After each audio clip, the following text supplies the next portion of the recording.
flies, crowd roars. How about a 2.2 seconds for the cowgirl out of Montana? In a rodeo, there's a calf, a rider, and a horse.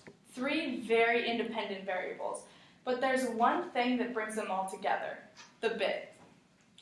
The bit is a piece of metal handcrafted to fit the inside of a horse's mouth, but it's more than just a piece of metal. It's a connection between the rider and the animal. I was 18 months old the first time I rode a horse, and over the years I have definitely learned there's more than one way to communicate with them.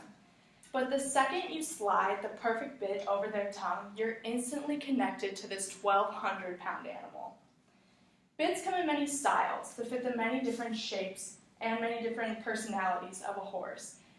But it's the actual connection and the pathway that a bit creates that allows the communication between the horse and the animal, between the horse and the rider.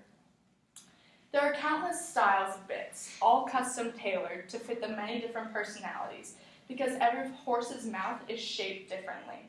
But discovering their personality is the crucial part in discovering which bit to use.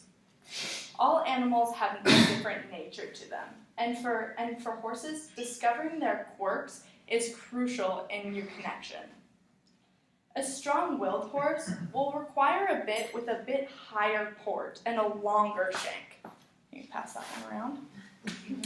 But a timid horse will require a soft chain bit, you see it's loose, with a curved shank. Try different bits until you find the one with the perfect curve, allowing that horse to curl back on their hocks and spin around in confidence, is truly a process. But when you do, you completely create a connection with them that allows you to understand their personality and for them to understand yours. When you finally develop this relationship, it's an aha moment. They completely surrender themselves in the trust of your cues and the trust of your hands. Many people fear these creatures because they have a potential to be extremely powerful. But through the trust of the correct bit, they will allow you to listen to your cues.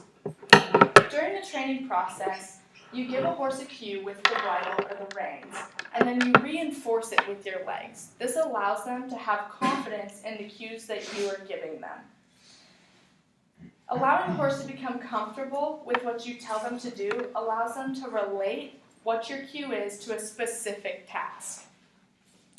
Creating black and white pressure cues through the bit allows a horse to learn the bit while still having confidence.